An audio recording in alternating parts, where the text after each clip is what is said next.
भगिनी काम करत होत्या, त्या सर्वांचं नाव घेणं शक्य नाही, परंतु संविधान सन्मान रॅलीच्या माध्यमातून यवतमाळकरांना पहिल्यांदा जागवण्याचं काम अनेक विद्यार्थ्यांच्या भेटीगाठी घेऊन ज्यांनी केलं, त्या ऍडव्होकेट सीमा तेलंगे मॅडम यांचा या ठिकाणी सत्कार करायचा आहे। प्रेक्षक खरोखर टाळ्या वाजवा। घरामध्ये बसण्यापेक्षा उन्हातानामध्ये ही माऊली या ठिकाणी झटत होती, विद्यार्थ्यांना सांगत होती, भारताचं संविधान वाचवण्यासाठी प्रत्येकाला जागृत करत होती। मी विनंती करतो मंचावरील सर्व अतिथींना ऍडव्होकेट सीमा तेलंगे मॅडम यांचा या ठिकाणी सन्मान करावा।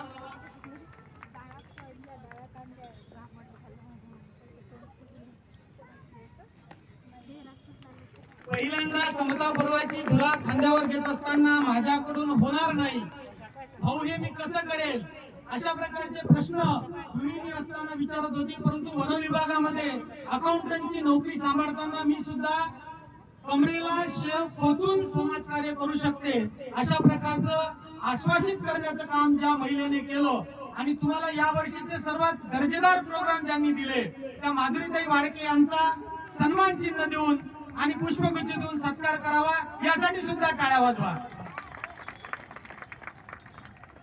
खैरलांजीच्या आंदोलनामध्ये एका महिलेने आपलं जीवाचं रान करून यवतमाळच्या जेलमध्ये 27 दिवस घालवले, परंतु माऊलीचा सत्कार झाला नाही, अंगावरती पोलीस केसेस दाखल झाल्या। फक्त मागणी एवढी होती की आमच्या दलितांवर झालेल्या अन्यायाच्या विरोधामध्ये आम्ही आवाज उठवला पाहिजे। प्रमोदिनी रामटेकेंनी जेल उपभोगला आणि म्हणून त्यांचा सुद्धा या ठिकाणी सन्मान झाला पाहिजे। मी विनंती करेल मंचावरील सर्व अतिथींना, संजयजी हे असं व्यक्तिमत्व आहे की खैरलांजी आंदोलनाचे चटके या माऊलीला खूप बसलेत।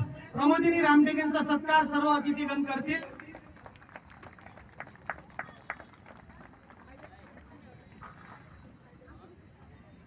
येणाऱ्या काळामध्ये डॉक्टर हर्षदीप कांबळे सरांनी म्हटलं होतं की आता आमचं वय झालेलं आहे, आम्ही आता वयाने वाढत चाललेलो आहोत, समता पर्वाची जबाबदारी आता कुणातरी खांद्यावर दिली पाहिजे।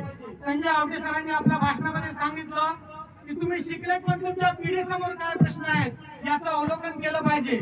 मी या ठिकाणी उपस्थित असणाऱ्या युवकांना या ठिकाणी बोलावतो, सर हा 2 मिनिटाचा वारसा त्यांच्या हातामध्ये आम्हाला द्यायचा आहे।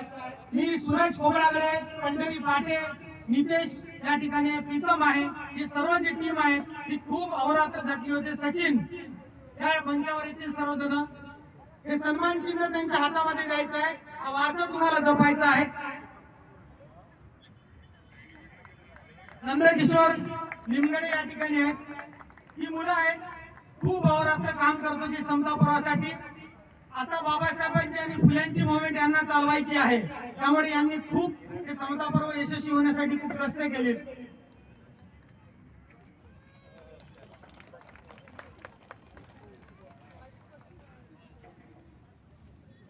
शुभम वाडके या ठिकाणी मंचावर येतील।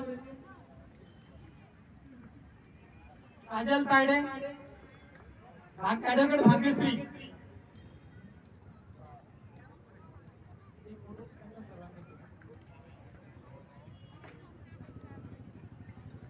रुबीना खान, स्नेहल रेचे, एक तुमचा ग्रुप फोटो घ्यायचा आहे। यानंतर सर्व बक्षिसाचं वितरण या ठिकाणी होणार आहे। समता पर्व 13 एप्रिल 2025 यवतमाळ विदर्भ। समता पर्वासाठी एक गोष्ट सांगायला पाहिजे, अशोक सोनटके नावाचे दोन्ही डोळ्याने आंधळे असणाऱ्या गृहस्थ दरवर्षी समता पर्वाला 5000 रुपयाची देणगी मैदानामध्ये आणून देतात, त्यांच्यासाठी पण टाळ्या वाजवा। त्यांचं म्हणणं आहे की आंबेडकरी